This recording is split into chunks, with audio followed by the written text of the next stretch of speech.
you know, it's easy to make this case, especially to like the company she's pitching for this, because they get the value of, wait, just look at the speakers, just look at the network. Like, this isn't DGen NFT NYC. This is, if you look at the roster, it's the head of digital asset strategies. It's the Fidelity head of digital asset strategies. Yeah. It's the VCs, like the biggest headshot when you scroll to the speaker stage for permissionless. The biggest headshot right there on the left is a VC. Like, so the tone, I mean, it's crypto, so it's going to be a little degen, right? It's Austin, it's going to be a little degen.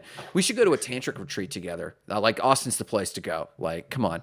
Okay, why am I now suddenly a destination? Like, let's be honest. Dad joke. Dad joke right for sure. Yeah, so I wasn't talking about Austin's body and the how tantric many retreat. times are we going to hear that in Austin? Oh my God. Oh, too many. Is this your times. first time How visiting often are you Austin? gonna be in Austin, Jarrett?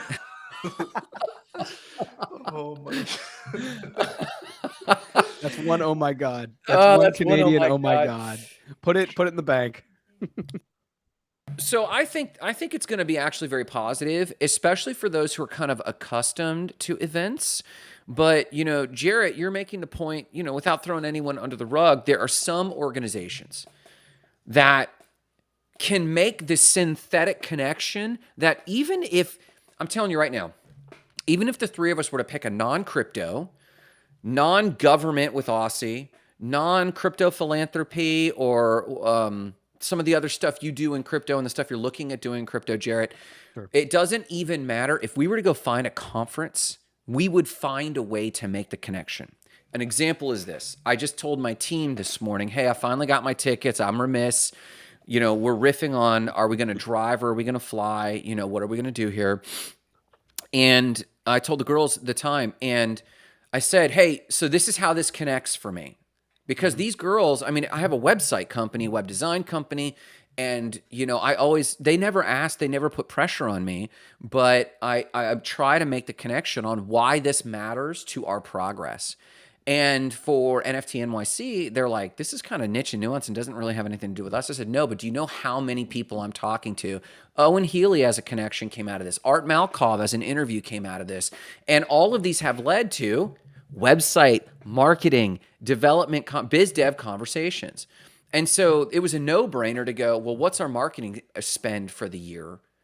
And the cost of doing business in permissionless is A, it's just fun, but B, it's humanizing. We'll look at all the content we're going to capture and the social proof. But then on top of that, specifically permissionless's roster looks way more interesting to me than NFT NYC did. I had a blast there.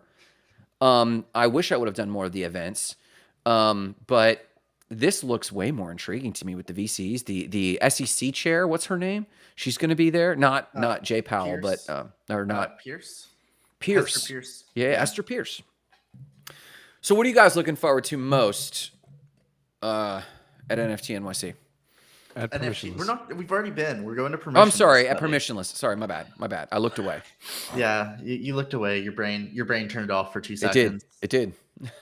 I mean, I definitely think that the roster and just the number of people that we know are already going is just that much more interesting. I mean, you posted on Twitter last night, tagged a whole bunch of people, and then people that we know from Twitter, like I'm Morgan and Josh, are already riffing on the fact that they'll be there. And they're people that we didn't get a chance to connect to, but now that we've created a little bit of a presence on Twitter and everything, we're getting to meet, and we're going to have actually really strong and fulfilling conversations potentially and several awesome shows, I think, with guests that normally we wouldn't be able to have live conversations with.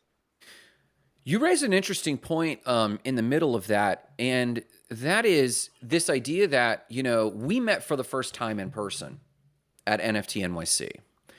And actually, this will only be the second time we've ever met in person at permissionless. But the arc of our following, our relationships, like we were joking, not joking, we were pointing out to each other for the public that, damn, like our YouTube following has done nothing. And we were dying about that a little bit. But our actual following, just writ large, has gotten stronger. I don't know if it's gotten bigger, but it's gotten stronger. That we could raise a flag and get some of the reaction we did. So I think we talked about permissionless at NFT NYC, and what would happen with the brand of NCB and then our personal brands between now and then. And by and large, we've missed a lot of milestones. Personally, my YouTube channel hasn't changed much, but I do feel like our relationships within the space, but more than anything, our credibility of consistency since then has been super duper strong. And I think this is just going to it feels like this event's going to put some sort of flag in the ground about the next milestone of credibility building, for lack of a better term. That we're speaking far more intelligently about the topic that we're interested in than we were back then. So I don't know. I'm kind of pumped. And honestly, I have not ever done Austin. Texas. I've never done Austin. I'm gonna have to specify. What's so I just Googled it. I said, how long is the drive from Tampa to Austin? Because I know that Aussie was talking Like about 20 hours. Flying 16. It looks like 16. Oh, that's not so bad. Is that a thing you guys are gonna do? I don't know. I don't know, I don't know. because round trip tickets are cheaper, so I'd have to round trip there and then back to Tampa, and that's a conversation to be had. How much cheaper a round trip ticket? Yeah, how much cheaper? I don't know. It's got to be haven't looked. significant. I've got to look. I Because haven't gas checked. now, I mean, we're in the free state of Florida, so gas is still under $4, but by a hair. Free state of Florida. Jesus. That's what all the red political right people call it. The free state of Florida. Welcome to the free state of Florida. And I'm like, all right. But we do typically tend to have cheaper gas here in general than other places. So, but it's a drive. It's going to be a healthy drive. So whatever we don't do in flights, we have to make up in, gas and that sort of thing. But it would be interesting, but I'm kind of wondering, like, do I want to show up fresh? And I'm kind of leaning towards, I think I'd rather just pay the money to show up fresh, honestly. Than to worry about my freaking car. It's a 3 days of events, 3 days of like basically from 9 to 5 being on the floor, walking around and talking to people is draining. And then after you go back, you eat some dinner, or you probably get pulled into a bar and you just like keep things going. And then all of a sudden it's 11 p.m. and you go back to your hotel room. That's a long day, right? That's a long day. And you guys at NFT NYC, I think we're there for like 2 days or a day and a half. So this is going to be a much longer thing, where it's more of a marathon than a sprint. So I would love, however you can show up most fresh is the best. I may go in that Saturday. I haven't totally decided yet. Like I said, I think I mentioned that to you guys yesterday. So that way Sunday I'm already there. It's not like a travel day right before. But I have to just figure that out. Because our hotel is only Sunday. Our hotel is Sunday to Thursday. Yeah. Dude, like, what's up, Victor? Oh, where's Victor? Did he chat? Let's spring for an Airbnb on Saturday night. I would be down to clown just to any check-in time Saturday and just make it a fuck around day. Like, I would be down with that. Yeah, I mean, I think that might be nice for us to kind of do. And we could also check in with other people outside of permissionless, even though our crypto, our crypto network outside of permissionless, but like before the shebang starts, because basically starting at the time we check into the hotel on that Sunday through the time we check out on Thursday, there's actually going to be stuff to do. Well, I mean, I know that there's the Obsidian Council, Jesse Eckel, Matthew Walker, and their whole crew. They're having a huge meetup at Permissionless too, and I'm part of the Obsidian Council. So Jesse Eckel's crew's going to be there. Yeah. So there's a huge meetup. I know there's at least 5 or 6 big players from the group that are in there that are supposed to show up for a huge meetup at the conference. Dude, that would be cool. And then I know that like some of the people that we do want to sync up with, Crypto Mommy, we mentioned somebody else though. Maybe Jackie's going to be there.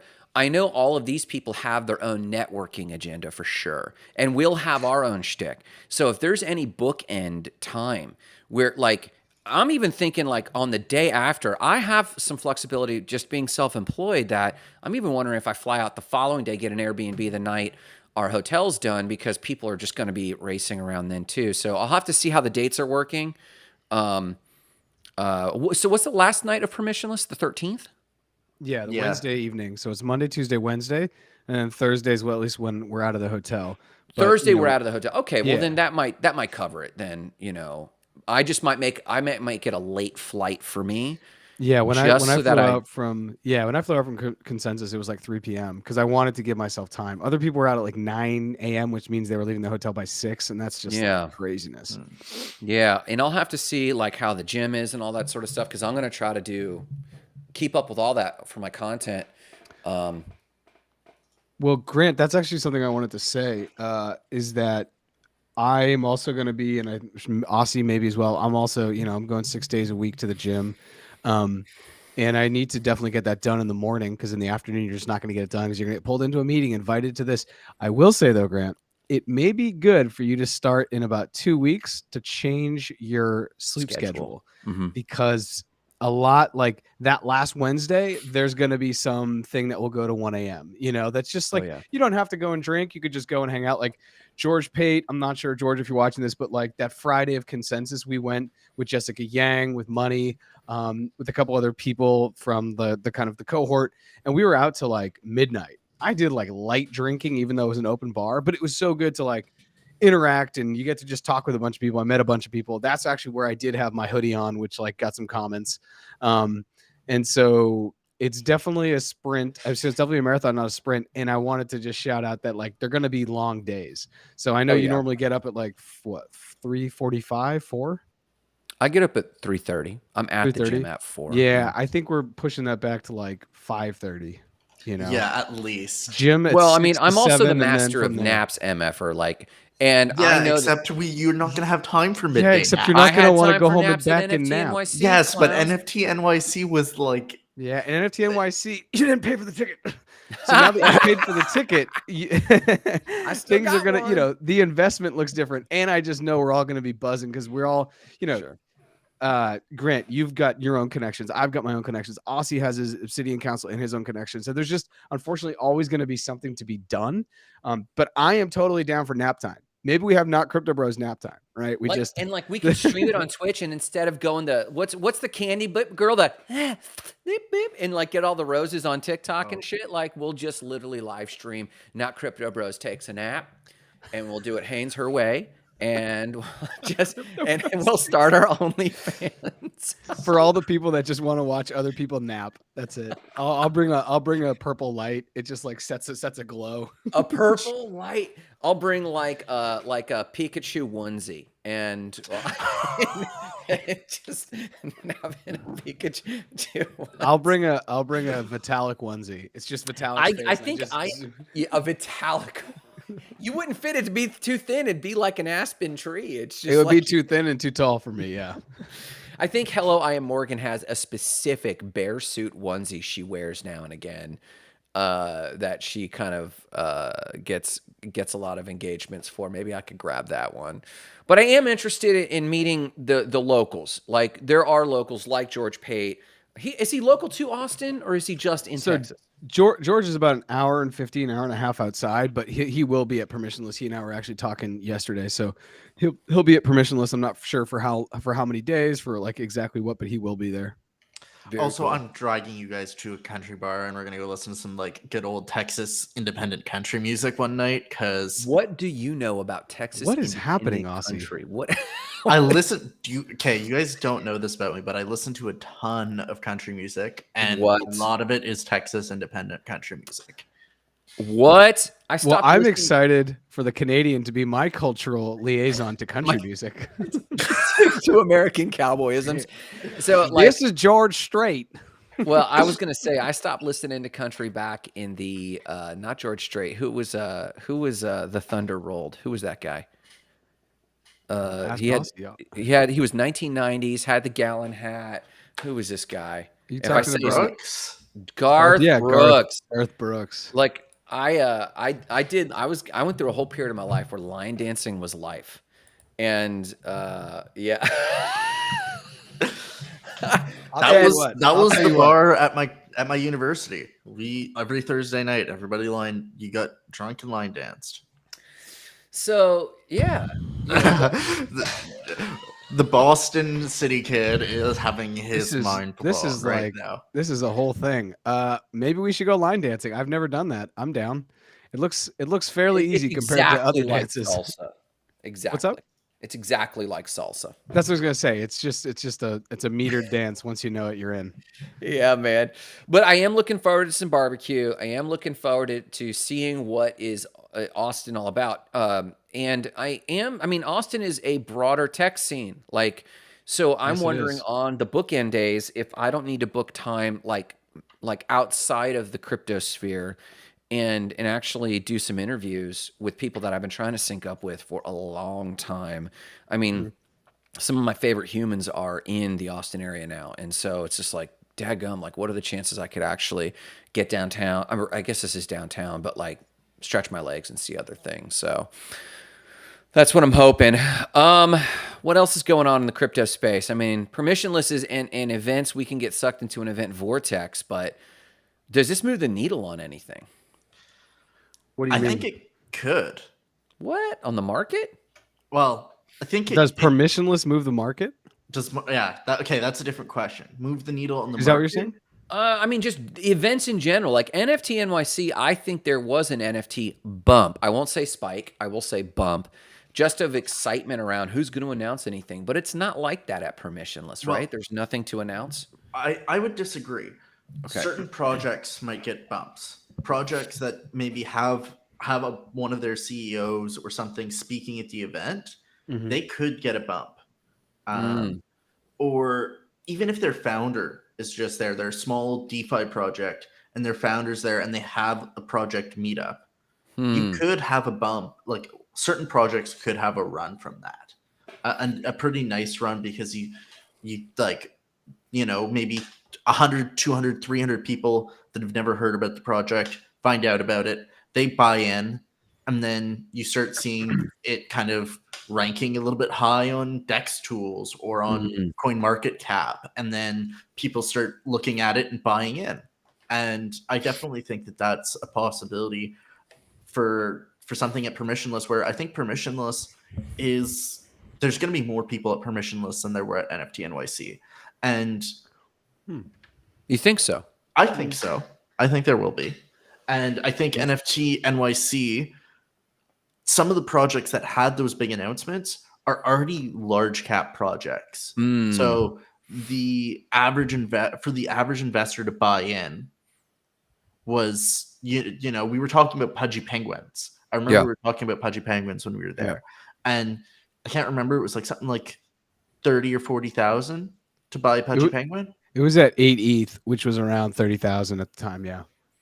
We're looking because wow, was it that high at the time? Pudgy Penguin. I kind of want to buy one. I'm like, it's a small mortgage. I forgot that it was that high at the time. What was ETH at the time? 2.5, 3, 3.5, 3.2 maybe. Interesting. Okay. Or maybe it wasn't. I don't know. No, it was 30,000, but I just can't remember. Maybe Pudgy was like at 10 or 12 ETH. Either way, I just remember looking and it was 30,000. That was the number I gave Christina, and she was like, "What the hell?" Yeah, and I think ETH was probably sitting around its high for the year, which was around $2,000. I think. Yeah. Wow. So okay, got it. Well, I am looking forward to it. It should be fun. Do you expect it to be as wild? No. So the one of the things I will say about, and once again, I'm just comparing this to Consensus because it's also at the Austin Convention Center. So like I've been in that area and see how things work. It's a lot more centralized. NFT NYC was decentralized because you had so many satellite events all over the Lower East Side, all over Manhattan. And then you had the Javits Center. So you could like go to stuff without having bought a ticket. Like you could totally go to NFT NYC, not go to the main event. And honestly, you're going to have a great time. Yeah. As many people did, like all the D-Gods, all those kids, they didn't go to the Javits Center. They were just at their own parties the entire time. Okay. The Consensus, and I assume this is how permissionless will be, it's going to be a lot more centralized. If you don't have a badge and you're not going to like go, there's not too many side events where you can go in. And some side events too, you still need a badge. They have, at least at Consensus, they had like official people there checking the badges and letting people in. So I don't think it will be quote as wild just because of that, but I don't know. The party, I went to like more night parties at Consensus than I did NFT NYC to What kind was of the like, vibe of the night parties? Like, what was the tone, the vibe? it was just super chill. It was a bunch of just crypto people, and they're So just it like all wasn't really like chill. DJ remixing house music like the Oh, it Azuki was party. that. It was that, but like it wasn't crazy. Like people weren't getting crazy. Yeah, because I remember NLC was posting from some of her stuff from Vegas and stuff, and I obviously expect Vegas to be wilder. But she was even talking, I think, back at NFT NYC about the Nakamigos meetup, which was like a weird, dark, Oh, nude, that was so nude weird. sushi sort of thing. Really? Yeah, wasn't she the one posting photos that they had? She might have been, yeah. They did the sushi service where a naked person lays there and they lay sushi on them, and they just like, I mean, it's like, I what is never happening? saw the appeal of that. Like sushi Yeah, is I already don't- something that like you have to be really careful with so as to not get people sick. And then you just throw random naked in the bodies. middle of Like, COVID, in the middle of New York if I City. don't see that naked body, shower, and then walk out, and then they put the sushi on, I don't trust it. Yeah. As someone who just came off of Giardia and Cipro. Yeah, I mean, I don't trust that. Like, if you came on the subway and then took your clothes off and then they put sushi on you, dude, you're gonna get 7 different kinds of funk. No way, 0 chance.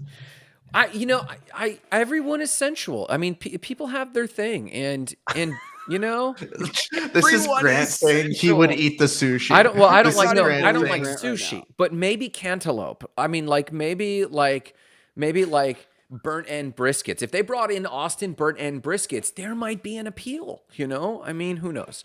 Maybe we'll.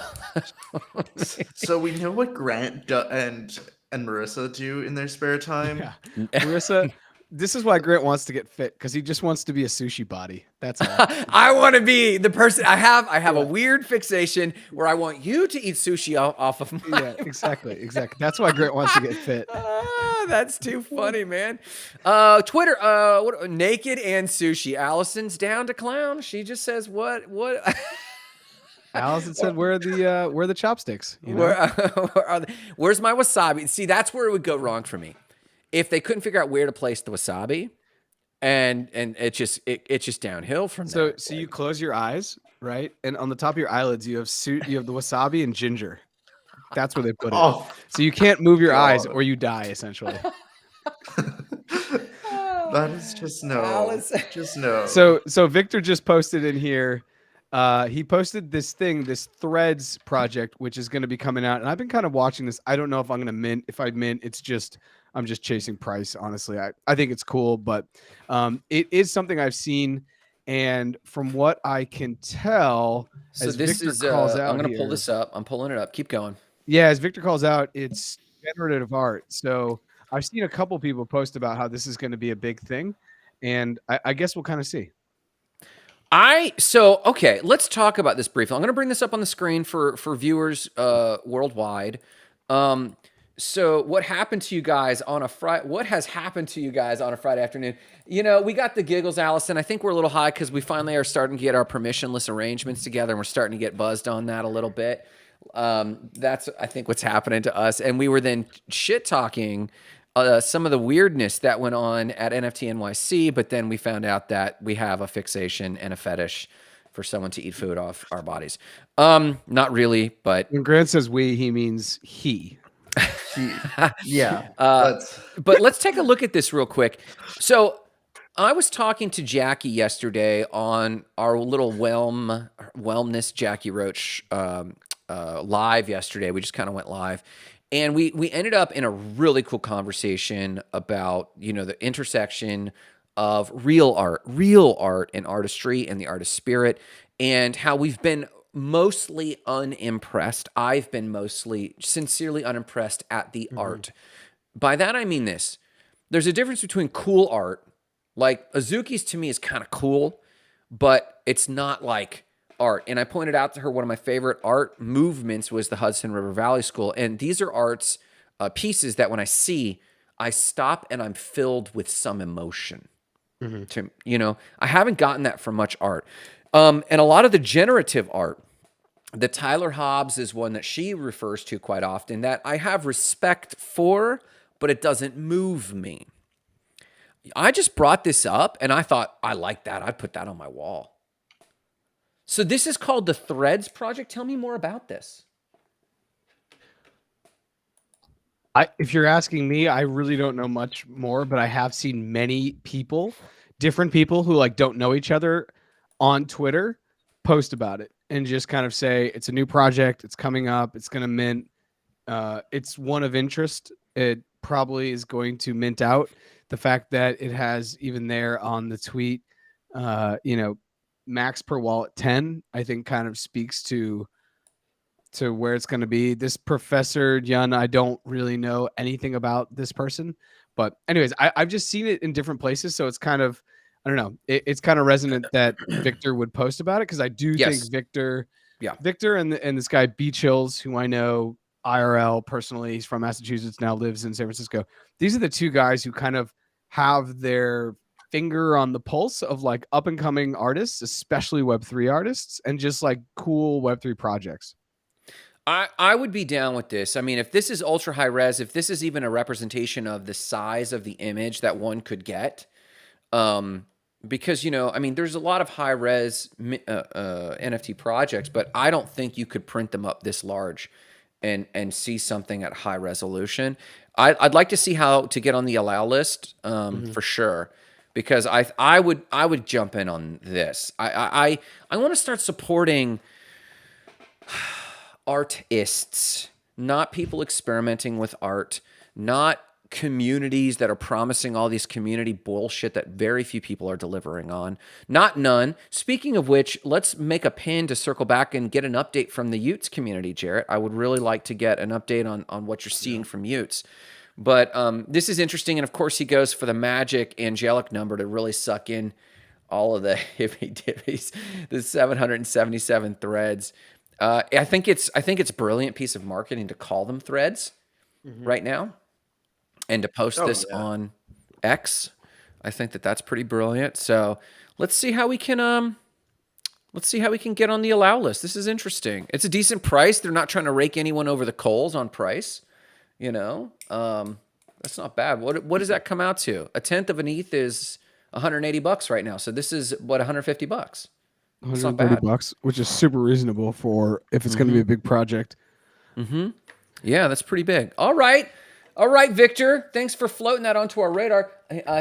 For Ben, a holder of his next pay zero. Whoa. Okay, time out, Victor. What? He's been a holder of his for a while, so for the next one, he probably pays zero. He pays zero for these mints. He gets access to these mints for free. He won a pre-mint allow list. That's what he's saying. He won the pre-mint allow list. That's from Professor. Got it. Okay.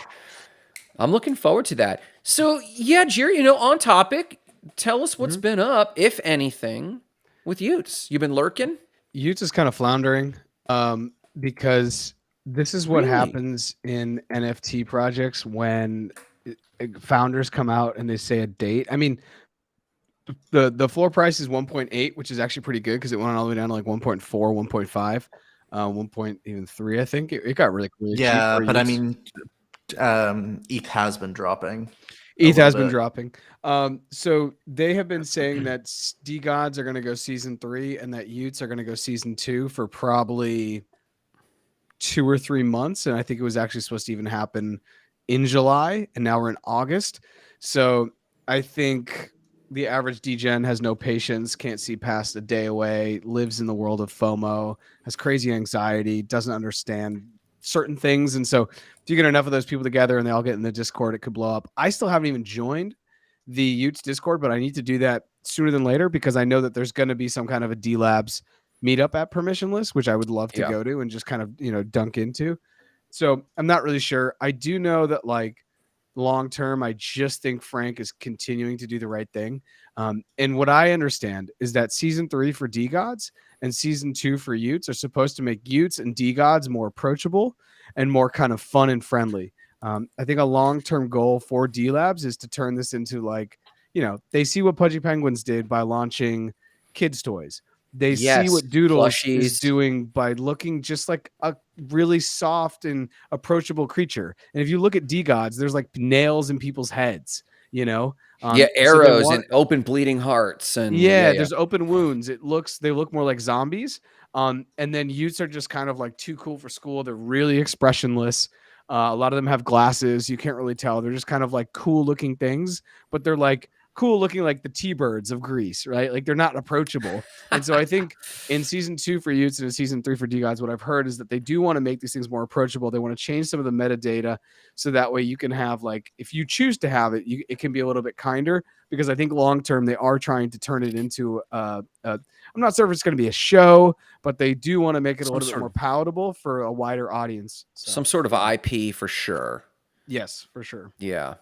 I mean, I think that's showing a degree of maturity and wisdom in a space that rarely shows that. I mean, you guys know I've had the utmost respect of lurking for Doodles, and they've largely been quiet. They largely have always underpromised, though, and continue to make moves. And I'm sure the Discord is full of like real life updates that matter. I'm just not a holder yet. I did see. That's my Google. I did see this. This was interesting. Jackie and I touched on an interoperability project, and we were talking about, the future of all this is true, sincere interoperability. And, we were riffing on it a bit, and it came to mind that something that I've been watching for a long time is Forgotten Runes. And the Forgotten Runes cult, which is, for those who don't know, these guys know, but for those who don't know, it was an 8-bit kind of Wizards throwback to 80s Nintendo video gaming characters, and they're going for less than half an ETH, which I'm looking very seriously at right now, specifically because they just announced an experiment with Nifty Island, the video game, where you can import your wizard from the Forgotten Runes cult. And if you look, Forgotten Runes is 8-bit, but the character's 3D open world. And so there's an interoperability algorithm or function that's like up-resing, which is very hard to, increase the resolution of something dynamically or generatively, basically. And so it's a very interesting project. And so these guys underpromise. They've just been like a weird fan fiction sort of project, but they do keep rolling out. Hey, check out this little interactive thing. Check this out. That's kind of cool. And now, boom, there's a game that is out that I'm digging. So I think there's some stuff. I think builders be building, and I say all that as context that I see a parallel in what you're saying with Frank. That's kind of a mature. That's signs of maturity or hope of maturity for a long term on that project. That's interesting. How's your price? Are you up or down? Oh, I'm down. The floor price, I'm down, but I bought it way above the floor price because it wasn't the lowest. I found one that I wanted, so I paid above. I paid 2.3, Okay. which is far above. So it dropped almost 40 or 50% on me, but I don't care. I mean, if I'm thinking about it in price, I'm thinking about it selling it in 2025 when I think it will crack easily 10 ETH, if not more. And then ETH will also be at 5,000. So that's like really simple napkin math for me to do. And then if I'm thinking about it not in just an investment, like I think it's going to allow me to have access at permissionless, at NFT NYC, because I couldn't get into probably most of the D-Lab stuff. So, I haven't even tapped into that network, but like they have meetups in every major city in the United States because there's 10,000 DeGods and 15,000 Utes. So that's a 25,000 collection. Now there's maybe 60 or 70% holders there. So we're talking, I don't know, 16 to 18,000 people, but those people aren't living primarily in like Omaha, right? Yeah. Most of those people are in the big 3 tech cities in the United States, Sure. which have kind of boiled down to the San Jose area with San Francisco, Palo Alto. Boston is another city that's very big in tech, just due to the fact that medical here is crazy. The biomeds here, and we have Harvard and MIT, and then New York, because that's where the money is. So between those 3, that's kind of where. And then obviously now Web3 is really blowing up in Austin and Miami. Yeah. So yes, in all those places, there are meetups for D Labs. I just haven't even tapped in, and a lot of that is I just don't have the bandwidth right now. Yeah, so, yeah. The you raise a great point. Is it's on the long haul in the bear that this will be a really interesting event for us to go to a tech hub where there is a big representation locally of a lot of these projects, and not just NFT projects, but crypto projects at large, big tech presence, and to see the vibes in a mega sideways, if not completely down market. Like, anyone who's there, I hope there's less hype than NFT NYC. I hope there's not sticks in the mud, but people who are into the nuances of the business of what's going on, because that means they're more geeked out about what's going on. Less hyped, more geeked. And I really like that idea of, okay, these guys are getting into, like, I'm trying to do this interoperability. If I see another wallet at this thing, another wallet project, I hope they freaking give them absolute shit. What about Chicago ETH? Let's go with Michael Hollingsworth. What are you talking about, my dude? So Victor's calling out clearly as something in Chicago. There's probably something. There's a, London ETH. There's those Bogota ETH. There's just like conferences. Got it. This isn't to call it Chicago not as a tech hub. I'm just saying, and I was watching something yesterday and it was just kind of talking about how those are the three big areas. Yeah. The brains come out of Boston, the money comes out of New York, and then they all basically go to Silicon Valley to create. But yeah, Michael's Hollingsworth, I'm not sure if I'm getting that. I've heard that name, but I can't pinpoint it.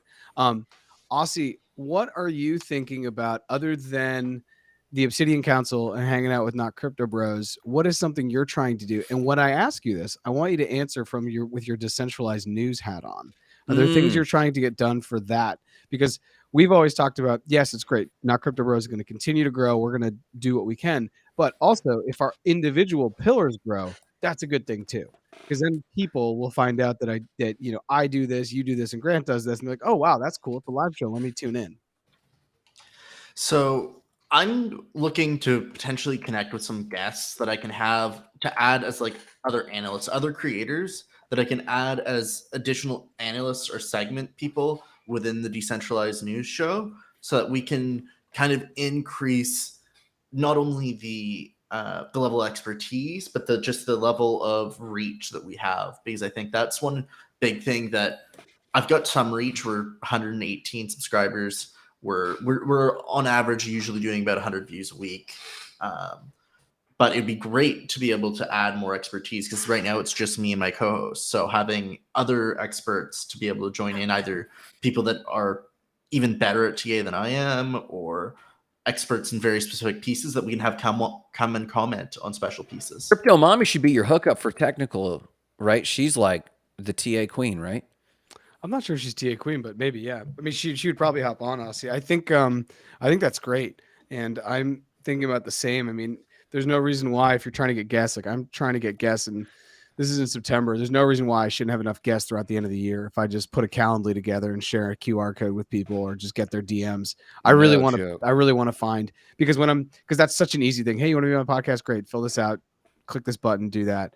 I think that's like, because we were talking about call to actions yesterday, and and Grant, how about you for what you're doing with Spark and Web3 and website building and that new conversation and marketing and community marketing? Are there things there that Well, obviously interviewees and guests is always important, but why are guests important? Like, I mean, within the niche of the crypto sphere and the crypto Web3 bubble, sure, there's going to be names. It's like, let's bag an SEC chair. Let's bag somebody to guest.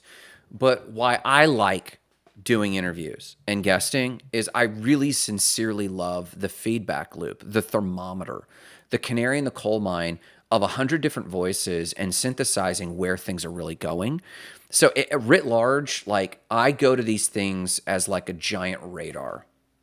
Giant radar dish, like what's going on. So I mean, I could generalize and be like, I love talking to people, but even when you go out for drinks, like my shtick is I get soda and lime, so I look like I'm drinking, but I'm literally absorbing every nuance that everyone is saying. I'm listening into every conversation, and I'm starting to go, okay, what is sentiment? To me, it's one of the it's a great intersection of sentiment. And like, we do have a pretty diverse network. Like we keep referring to Crypto Mommy, she seems the most accentuated into trading and investing. but like you with Utes and, content creators, like all of them touch different corners. I'm excited to meet George Pate and hear what he's saying. Even Jessica Yang with real estate, I've been really intrigued at trying to sync up with Jessica. You mentioned money. Everyone's got a unique view. And so not just for show and content and voyeurism, but to really get a thermometer on where things are at, how much progress is being made. Jackie is famous/infamous for one of the first conversations we had out at whatever park we were at, that like everyone in Web3 is broke. And it's like, well, yes and no. I mean, like, yes, there's this, but I have a feeling that we've shaken off a lot of what amounts to brokies who are just kind of like nibbling around the edges, or projects that are going broke.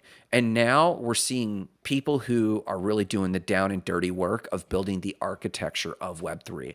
My hope is just to encounter more of that. And so with Spark, I'm building, like with Spark Sites, we're doing websites for crypto projects, Web3 projects. We hope to be working with Owen Healy soon and finish his web presence.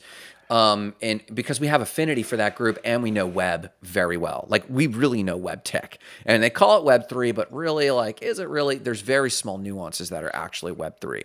But what we're really passionate about is launching the Spark resource library, which we love education.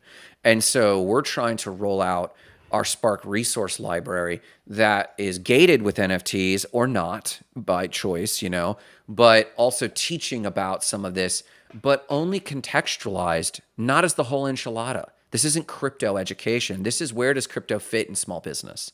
And so for me, it's a feedback loop for all of that, because that's not even baked. That's not even ready for the public yet, and it won't be by permissionless. And I'm not even going to race to get it done. I really am going there for the feedback loop so that I can make that better when I launch it, in all honesty, Yeah, I like that a lot. I think going to check the temperature. One of the things I'm really excited about permissionless, and why I definitely want it to go, and I think we all want to go, is that this is the last hurrah. This is the last time for the next 2 to 3 years when there's going to be an IRL pretty big conference in the United States before we hit the halving, and before things get crazy, and before Bitcoin explodes, and before all these people come in. Like they say in 2020, I think in 2020 or 2021, 40% of all wallets were created. So like, if we do that again in 2024, 2025, this space is about to grow by 80% more, or 60% or 70%. So this is going to be the last time where I feel like everyone in the room has gone through it, has been around for at least a year, probably 2, if not more. And they're really excited, and they're building for the future, and they're super optimistic, even though we're in a time maybe of like market negativity. So that's why I'm so bullish on permissionless, because I think from a partnership standpoint, anyone you make a partnership with, they're probably going to be around. If you had made at this partnerships, point, yes. Yeah, because there were people at NFT NYC even, and definitely at NFT NYC 2022, which I did not go to, who were not at NFT 2023, who also are just not even in the space anymore. There's multiple people on LinkedIn I can call out and point to their profiles where they've literally, in the last 16 months, I've heard them on lives, I've heard them on spaces, I've heard them say that they're Web3 till they die. Now they're doing AI. Now they're doing robotics. Now they're doing something else. ChatGPT, professional, consultant. Whatever it is, they're just doing something else. And so I think the real ones are going to be at permissionless, and that's what I'm really most excited about. I'm going to be surprised if I come across a project where I'm like, what the hell? Because I'm assuming my base assumption is that everyone there is really serious, has enough money to at least get the legs through the next 12 months. Because my thing is that by the summer of 2024, and I was just WhatsApping with Katie Romero, who runs Babs XYZ, which is like a Web3 marketing agency.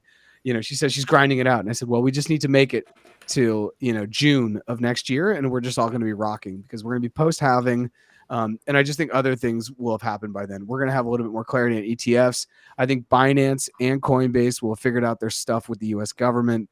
We're going to be kind of in the throes of the US election. We're just going to be in a completely different place regulatorily. And we're also going to get to see how far Robert F. Kennedy goes in the election cycle, because he is super bullish on Bitcoin.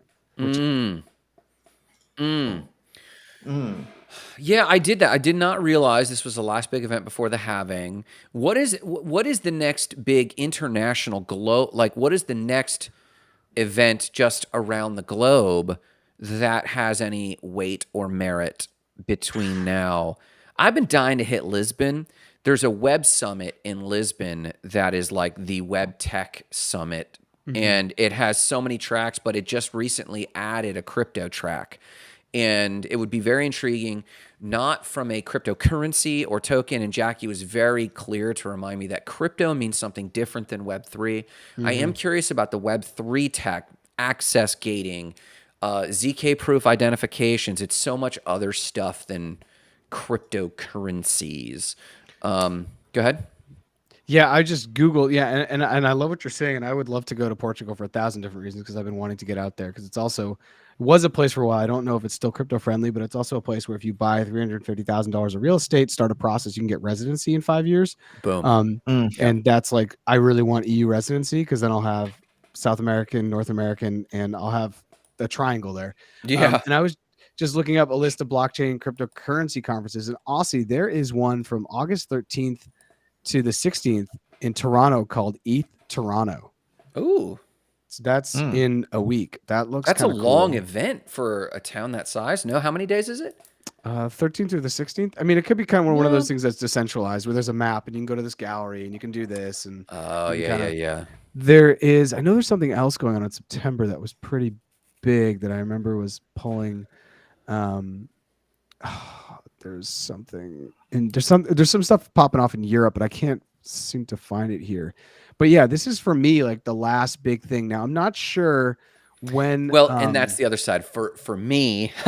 I got to get focused on some internal building. So you're right. Like it might be like knuckle down after that between that and having. Go ahead. Yeah. And then one of the things I was going to say is that there's ETH Safari, which is happening again in Kenya, and I can't go because I'm going to be busy during that time. But I think that is the Norman was asking 18th to 24th of September. I can't swing that this year. I'm just going to be in a transition, as you guys know. But you guys are invited to go, and he's like trying to get speakers, and he's like, if not crypto bros want to go, they can get on stage. Who's this and where? This is Norman Gabala. He's been on Gaula. He's been on More Than Blockchain. Okay. He's one of the founders of ETH Safari. It's like this. They do like a hackathon, and then there's a couple day conference, but it's like seaside in Eastern Africa. It looks awesome. I really want to go this year. Kenya. Yeah, I really wanted to go this year, but once again, I'm just going to be in a transition, so I can't make it. But maybe next year that's something we could do because I really want to get out there. I mean, my base case is that Africa and Latin America are going to lead the way in like mass adoption, not just like the wealthy, the privileged, and the techie bros that are kind of into this. So maybe next year that could be something. Well, and I told you, Jarrett, offline, I am supremely interested in making sure whether it's dynamic digital, whether it's not crypto bros, whether it's Spark, I don't give a flying flip. I need in the next 12 months to be back in development work. Like my soul needs it. And getting involved. And it starts by listening, right? It starts being in these places, not to be the great white hope, but to listen and to say, where's this tide been going when I've been unplugged? And ETH Safari might just be the way to go. Where in Kenya, though, is it? Is it in Mombasa? Please tell me it's in Mombasa.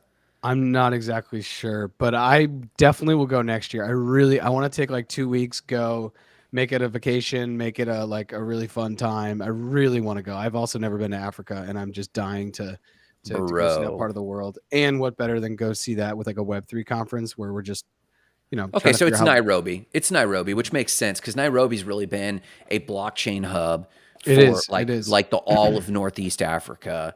Are you guys art collectors or NFT collectors? Great question. Let's with some minutes here. Where are you guys leaning? Yeah, knowing what you now know. Go. I mean, I said, knowing what you now know. Go ahead. Yeah. This is subjective, right? Because some people will be like, "Utes art. Look, it's so beautiful. I want that on my wall." But other people wouldn't consider it art because like there's not a lot of proof of work because it's like generative. So I don't know. Give your opinion though. Have an opinion. Where's your opinion? Okay. My opinion is you can be both. My opinion is I am both, because I bought art that I like. Like I bought Igor's art, but that's an NFT. You know, it's almost like, do you buy NFTs that are art? Maybe that's the question. Yeah, I think that's the bigger question. And I mean, I'm more into NFT projects. So NFTs that are trying to do things. I generally am not a huge art person, partially just because I don't even like. I haven't developed an opinion on art, and so Mm-hmm. my tastes might differ. Like Victor seems to nail art. Mm-hmm. He just knows what he's doing.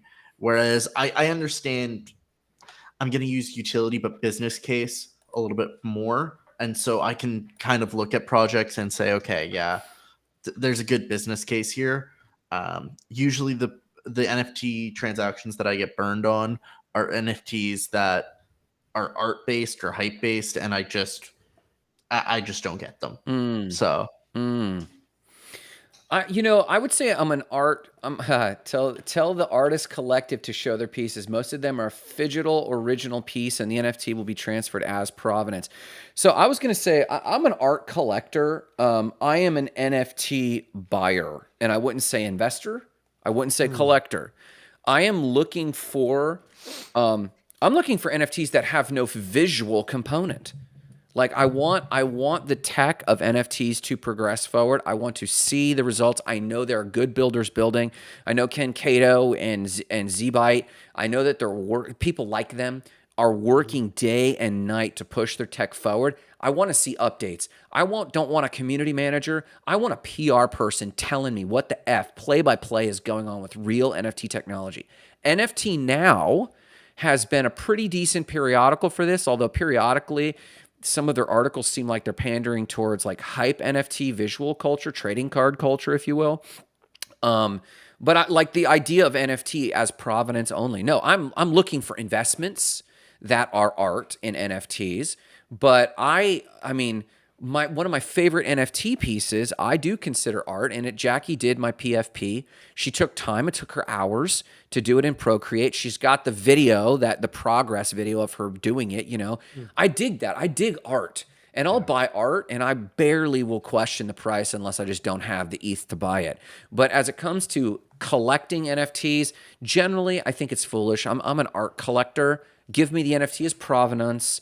Give me an NFT as ID. Give me an NFT. Like, I don't know if I got an NFT for permissionless, So that's kind of where I'm standing. There's NFTs to flip, and there's one to collect. Totally. Absolutely. To flip NFTs, collect a legit artist. I know you do both, Victor. I know you do both. I haven't heard Victor with any degen token plays lately, but but Victor's our go-to guy. And he gets flipping right. There's a great post he posted in the feed, his LinkedIn link. There's a post in his LinkedIn link where he gives an example of a flip he did where he got 3 for whitelisting and then sold so many of them for ETH. That's great. I mean, Gary V's been flipping for a long time. To me, it takes a lot of knowledge. Like it takes a lot. You got to be in it. This is why I don't day trade. I don't know about you guys. Have you guys ever tried to day trade? I did when I was like really heavy in technical analysis when I had a lot of time. I don't have a lot of time now. I'm still friends with some of the guys that I used to do technical and a lot of technical analysis with, and some of them have made some great money. But yeah, it takes a lot of commitment to do it. I mean, maybe Crypto Mommy can whip me into shape and show me that there's a less stressful way to day trade. But day trading was very unappealing to me because as an entrepreneur, there's this great hope that I don't have to plug in because I've delegated. And trading bots, I mean, Aussie, you have vast experience with trading bots. I mean, it's all automated. And it's like, the fuck? I haven't met one person who's not trading. And by trading, I also mean flipping NFTs. It feels like you have to be paying a constant attention. And I'm not interested. I'd rather collect an artist that I either like, because if it never sells, I would love for it to be on my wall. Or a community access pass that I really believe in the community.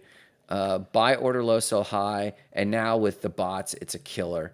You're going to have to show me, you're going to have to demonstrate how you get this set up, Victor, and it's not monitor. You don't have to monitor it day and night. Like, you're gonna have to show I me mean, you that. just put buy and sell orders, right? You just that's been around for years. I was doing that with options trading, and I don't care. Like, there's still, I get, maybe it's my addictive personality. I still get sucked in and go, what is it doing? Did my stop loss get blown through? Did I set it up right? So I'm always like rechecking the settings and going, wait, no, there's nothing happening. And it's like, what in the world? To me, it was just way too monitored. I don't know. But can you do this with NFTs? I don't know. I don't know if they have buy and that yet sells? with like stop losses and stuff. I'm not sure if you can do I'll that. send you the video. Vic, I'll send you. Yeah, send the video. Send the deets. Send the Send the- private We YouTube want link. all of your deets. Yeah, send the private YouTube link. What I was gonna say something that I own. I've never flipped an NFT. I've never bought one just to be like, oh, this is gonna go up in price. Let me sell it in 24 hours and make 5x or something. But like, I have PFPs. I also have art. I have art from multiple artists at this point. I just bought a recent NFT. I'm not sure if I told you guys about this, of Vanessa Gutierrez's kids. Vanessa is in Austin. We'll hopefully link up with her and her husband Carlos, and I'd love to actually meet her children because they may come on the podcast. They created an AI generative NFT project called, I think, Brick Kitties or something like that. Anyways, I bought a couple, and you know, that's cool. Like, to support them. They got home, they saw that someone had bought, and they were really happy, and that's great. And it sets them on a whole path, you know. I'll have to share that. But yeah, I mean, I bought all types of different NFTs. I bought NFTs. I don't care about how they look, just for their access. And I mean, Aussie and I are part of the RV collective. I don't think there's a better Web3 community on the internet when it comes to overall alpha than the RV collective. Really? Yeah. So I mean, Interesting. Yeah, and floor price I don't think would reflect it, but it definitely. What's the floor price on RV Collective right now? Let me double check. Allison, Last I checked, guarantee Allison knows off the top of her head. probably. She's a real one. Allison's a real. She's a real one, dude.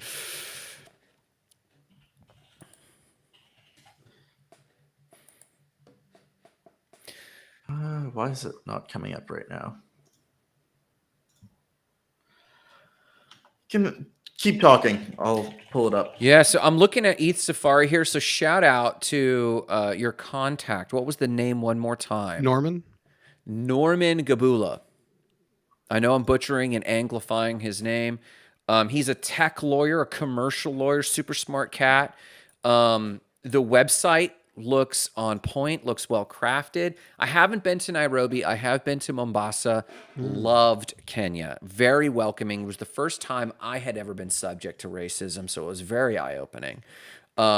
They charged all of the Kenyans I was with something like 5 shillings to get into this one national park, and I stepped up, and they're like 50 shillings. And I was like, what? And then they haggled and went back and forth, and they turned around and said, sorry about your color, brother. And I was like, oh shit, like I've never been on the other was it because you're white, or was it because some national parks, for example in Guatemala, they have a foreigner and then they have a citizen fee? So maybe, I mean, it could have been I was not a citizen of Kenya. It could have been, but he said, sorry about your color. And I was like, all right, bro, I don't get that experience often. So like, it's all good, man. And then we saw Galapagos turtles, and it was awesome. I like Kenya. Yeah, so right now the floor price is 0.118 ETH on the Real Vision Collective. Really? Man, that's crazy. And what did we mint in for 0.3? I mean, it was pretty high. It's gone down. It was like, yeah, mine's like 0.28. Yeah. And also, That's what it says. shout out to James and George who have just hopped in. What up, James? George, where have you been? George has been in missing Texas. Send water, dude. The dude is sweating. My guy is sweating. And then he was like somewhere else, like that. James says that Kenya story is wild. No, I mean, no frown face, bro. Like seriously, you don't get. I was traveling with Semester at Sea in 2005, and up until then, I had only traveled to Spain, which you don't get profiled in Spain much, right? As a white gringo male. And to travel with Semester at Sea, everywhere I traveled, I was given the white man treatment. And I could see it, and it felt really awkward sometimes, And again, 2005, like social media was brand spanking new. Like, I mean, we were still, it felt like pre-internet days, though it wasn't. We had the internet. But when I arrived in Kenya and had this experience, I was grateful for this experience because it was eye-opening of like just to have all the feelings I had, thinking other people live in this like all the time. And like, what do you say? What do you do? Do you haggle? Do you try to fight back? Do you like, that's not fair? Like, what do you do? And it's just, it was a very interesting. So I no frowny face to me, like on that. I appreciate that. Like to me, it was like, okay, this was what I paid for, these sort of experiences. You paid to be told that you're a gringo and Well, to be, yeah, I mean, basically. No, I mean, I think Grant's experience is an amazing experience because there are many people, especially in the United States, and I grew up in Massachusetts, who have never, ever, not ever, but like very rarely in their lives felt that they were different in a room because of the color of their skin. Yeah. Yeah. When I say that, I mean most of my white friends. They've never put themselves in a situation where they're like, oh, or they've been treated in a way where, well, let's be specific. They've been treated negatively because they are different. Or not even negatively. They've just been treated different. Oh, bro. Like that's my life. I have been treated different because of who I am, but it has no, seriously. Because I know what you're getting at. I know what you're getting at. But I'm just so saying. I think it really is being treated negatively because differently negatively, where you're not treated as the King Tut in the room. You're treated as like, it was super awkward to be in like Vietnam and India and for them to like kick their family out of the house so that you could stay with them that night. And it was like, oh. But see, that isn't necessarily a negative. That's almost, they're lifting you up and that makes you feel uncomfortable. Because like I've seen the same thing happen in Guatemala when if you're over 6 foot and you're white in Guatemala, that's not what we're breeding down there. Yeah. So like if they do the same thing and they're a bus, they're like, no, you got to get up. The gringo has to sit. It's not a negative experience. You're actually being put on a pedestal, but that is awkward. It makes you feel different. Whenever you're in a room and someone makes you feel different. I hear that. And I know this because my entire life has been this. It's just kind of like the fuck, you know? So it's a learning experience. You're right. It's a learning experience, whether it's different or even if you're edified, but put in an awkward position. Yeah. Like exactly. I'll tell you this briefly. In Kenya, I was still deeply entrenched in the church. And in Kenya, this experience happened. But before that, I didn't realize it. It was Easter Sunday I showed up. And this guy was a pastor. Did you not know it was Easter Sunday? Weren't you Mr. Christ? I was traveling. Like I was traveling and I wasn't time paying zone attention. Or something. Time zone. Like we were traveling by ship and we arrived in Mombasa. They picked me up and they're like, hey, you want to go to our church? I'm like, sure. I'm not joking. It was a chicken coop. And the reason it was a chicken coop is that it was the only shade. But the chicken coop was elevated on this platform. They shoot all the chickens out. I was standing there. They gave me a microphone. And hundreds of people started coming out of the bush. And I was like, what is happening? They're like, well, you're a pastor from America, right? And I was like, this is your Eminem moment. You're in the shelter. You have the mic. Lose yourself. Are you going to spit up mom's spaghetti or are you going to spit bars? What did you do? Yeah. I literally did the best darn sermon I could, spoke for 15 minutes, and I gave them the mic, and they were absolutely mortified and embarrassed because African preachers will preach for hours. I didn't know this. I had no clue. I mean, you know this. Once I say that, you're like, oh, that's right. If you go to Haiti, like I spent time in Haiti, if you go to Haiti or any one of these Africanized countries, they went away from their farms, away from their villages. They might have walked miles, and they're here. They want not a show, but they want substance. And I had the shallowest Easter service, and it was so convicting that I don't know what the fuck I'm doing. It was brutal, dude. It was so when I put down the mic, I'm going to go down to the Walmart and get everyone here a chocolate egg, and we're going to hide them, and we're going to look for them, and that brings Christ out. and then you'll know the Lord, and then you will have seen the Holy Ghost, the Trinity. Oh man, it was bad. Oh my God, it was bad. Well, anyways, we should talking about, you were talking about Kenya here. I would love to get out to Kenya. especially if it's Web3 related. So Yes. that is something that should be on the calendar for next year. Now, love it. before we go, I Yeah. want to just say this out loud because we'll have it on the mic here. We've discussed going to El Salvador in December. Yeah. I'm not sure if we're still doing that, but we should decide that maybe after permissionless and then kind of let people know, because that's something we said and we just need to follow up with that publicly. Close the loop or get it done. Yeah. Yeah, exactly. Yeah, I'm with you on that. I don't know what I'm feeling on that, honestly. Like, we'll see how exhausted permissionless gets me. I mean, like, I know it sounds silly. These are 4 days. We're not party animals ourselves necessarily, but they are draining. And then like I have a Machu Picchu. I'm doing Peru. Like, and then I got to get down to Colombia with you, and I'm trying to fit all this in by the end of the year. And then there's like normal family stuff. So we'll see. I'm hopeful. I would love for it to happen, but I'm not sure it will. It's kind of where I'm at right now. Yeah. For me. That's kind of my thought process. Because I was going to say, if it's not December, I'm thinking February, March, getting down. If we were pushing something out, I wouldn't mind pushing something out. Yeah, because December gets tough, and you know things are changing for all of us quickly on vacation front. So, all right, let's wrap it up. Any thank yous, gratitudes, or shout outs? Shout out to James, Pharma D, and everyone that we hope to catch up with, our peeps in permissionless. I'm really hopeful. So that's my shout out today. Jarrett, thought? Just shout out to people that are going to permissionless. I don't really have a shout out today. I'm just, all right. It's a good Friday. I'm really excited. I will see everyone on Tuesday. See you guys.